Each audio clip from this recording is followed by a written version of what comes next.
Hello and welcome. Can you believe we are back here already for 2020?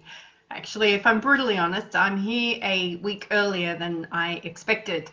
But I assume most of you watching have some sense of what's happening here in Australia with the bushfire crisis and with well, what else do I say about that?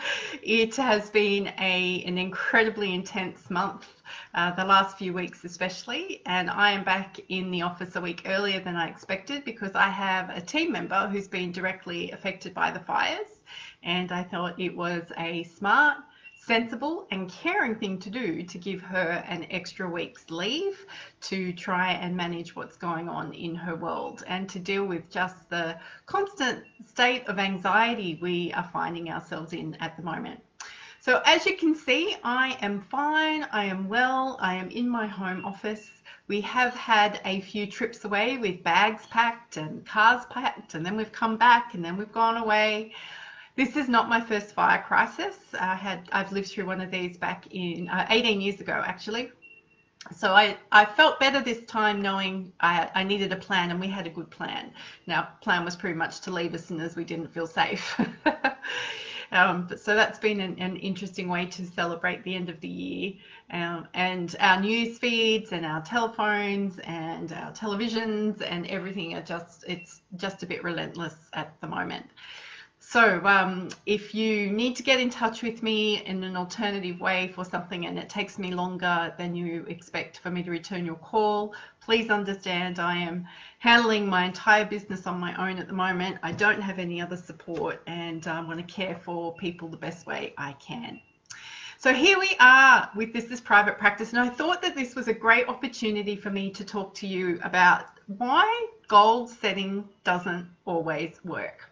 But before I go on, I want to just let you know that today I have actually pulled out one of the gorgeous bone china cups that I found from a box that I had taken from my mum and dad's place. Both my parents are deceased, and over the Christmas break I was posting about these china cups and saucer sets that my mum, I assume, has collected. So it was a unanimous Facebook recommendation that I start using these during This is Private Practice. So today we are using a Royal Vale china from England. The pattern is called Pink Roses. Ha ha ha. And I did some research, and this particular set dates back to around 1962. Which is 10 years before I was born. So as far as I'm concerned, that's almost antique. It's very vintage. So I do have some water in here. And you know what? It really does feel kind of special and nice to be drinking anything out of a bone china teacup. Except tea, because I think tea's disgusting. Just putting that out there. Okay, so why doesn't goal setting always work? Well, I'm just going to use myself as an example now, and I'm going to get all preachy and use my hands because that's what I do. Now, setting goals are good. Setting goals is okay, but what I found as a ambitious, driven, high-achieving, over-functioning type A personality person was that when I didn't achieve a goal, I very quickly went into a very shame-based spiral around not being good enough. It just fed all of my childhood insecurities around I'm not good enough, nobody's going to like me, I'm going to be abandoned, I'm going to be alone, and my life's going to be miserable. Yes, very quickly go through that shame-based spiral there. If people are watching, that is fantastic, and thank you, but I can't actually see you, and if you're commenting, I'm sorry if I'm not responding because I can't actually see your comments. So for me, I had to work out why this goal setting thing wasn't working. I tend to bite off more than I can chew. I tend to not be realistic about time and time frames. So I always found like goal setting for me has reinforced a sense of failure. Until I worked out the difference between goals and intentions and how we make intentional decisions based on our values. So for me, goal setting, if I was very fixated on my goals, I would be struggling with coming back to work today. I would be feeling like nothing was going to get done, that we were going to start the year behind with everything because I'm very structured. I love the structure of my goals. So I have a goal, and then we have the action, and then we have the steps, and then all the things that we're going to do to achieve the goal. So it all fits. But the problem with that is that life can get in the way. So I spent a lot of time planning and organizing. I actually have an entire book for planning now. Thank you, Janine Garner, which I love, by the way. I also have 1, 2, 3, 4, 5, 6 whiteboards with different roles. They have different purposes up on my big wall over there. One day I'll get that completely papered in whiteboard paper or something, but they're all helping me with my planning. I'm a very visual person, so I want to see what it is that we've got going on. So knowing that I needed to come back into the business today, I have a clinical caseload, I have coaching, I'm working with coaching clients, I'm running 2 groups at the moment, I have all sorts of ambitious projects and things that I want to get done for Purple Co this year. I'm looking at onboarding new team members this year. So for me, being able to come back halfway through January, knowing that half the month of the first month of the year was already gone, already made me feel like I was a bit behind. But I've actually come back into it in a time when my nation is in crisis, where people are directly affected by that crisis, and where my team may or may not be available. So for me right now, the goals need to be coming back to what are the intentions of this business, and that is to serve everyone who comes through our door with excellence. We are excellent in service delivery. Doesn't mean we're perfect, doesn't mean we get it right, but I want my clients of this service to know that we've got their back. I want our customers to know we've got their back. I want my team members to know that if they need time off or need support or need assistance, I've got their back. I want to know that when I'm not having a good moment, that I can just shut the doors, put things away, put an out of office auto email on and a voicemail message on, and let people know, hey, not today, not going to happen today. So for me, knowing that one of our intentions that we need to serve with excellence helps me let go of that goal attainment mentality that many of us get caught up in, and allows me to go back to, hey, I want to know that we have done the best job in the best way possible, given the best resources that we have available to us right now. And I know that for my mental health, that is going to be astronomically beneficial. It also means that I could let go of the tension around all the things that weren't going to get done this week because of the changing priorities, and I could go to yoga and look after myself. I could go and have a coffee with myself after yoga, which is really important to me. It means that I can just focus on the 3 things that I must get done today. And for me this week, every day is probably going to be about re-examining what the priorities need to be. Now, that's not because I'm expecting a fire to come roaring up the valley any moment, though that could change if we have a change in weather. What it is I can't predict how people are going to respond in this emergency.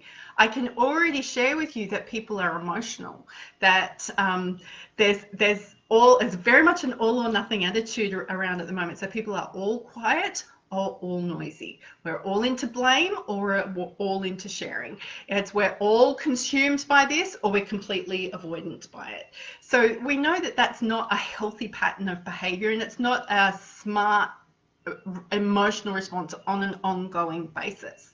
So I need to be self-aware, but I also need to be others aware and aware of the soup that we're all swimming in at the moment. Thank you, Brene Brown, for that analogy. And allowing people around me to be how they need to be, not giving them permission to be a pork chop or a banana fruitcake. We know that. Sorry, the smoke has really affected my throat at the moment. But allowing me to be aware of others and how they are going to have heightened emotions at the moment and what that might look like. It might look like blusteriness, it might look like belligerence, it might look like irritability, it might look like tearfulness, it might look like anger and aggression, it might look like micromanagement. It's probably not going to look like something really nice. So for me, I know in my self-awareness, I overfunction. I want to get it all right. I want to get it all done. I want to serve all the people and make sure that I am going to be liked at the end of the day and that I have some purpose for being here. So knowing that about myself, I can take a breath and a step back and go, what are the things that have to be done today? What are the things that just have to be done today? And really, when I sat down and looked at it, there was nothing that had to be done today. So I made the decision to work on a report that I had hoped to finish before Christmas, but I didn't.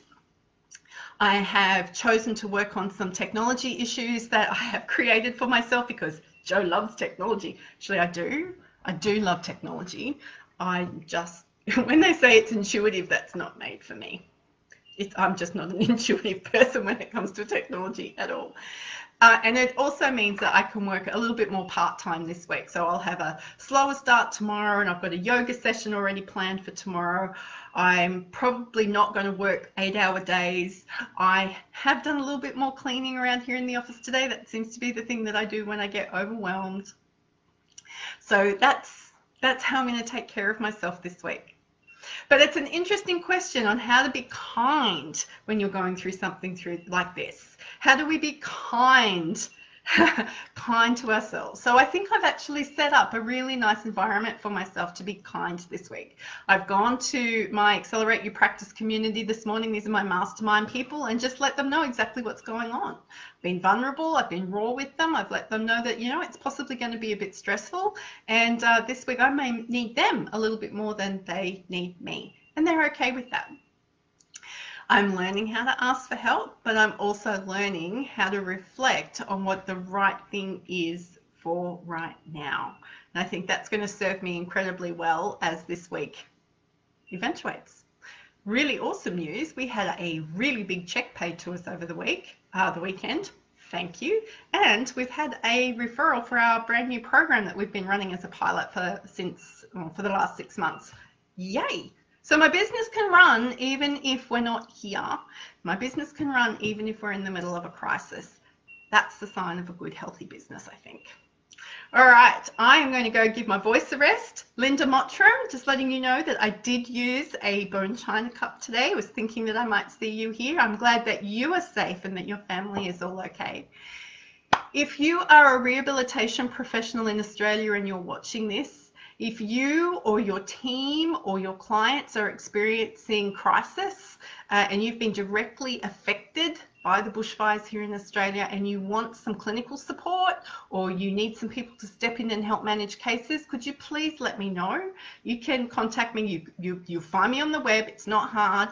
I would love to extend services and offerings and see how I can help you because I'm not living in the middle of it and I know that there are some people who will be. So that's an offer I can make publicly here today. Alrighty, everybody, let's see what tomorrow brings because who knows? Interesting experience. Until then, go be your awesome self.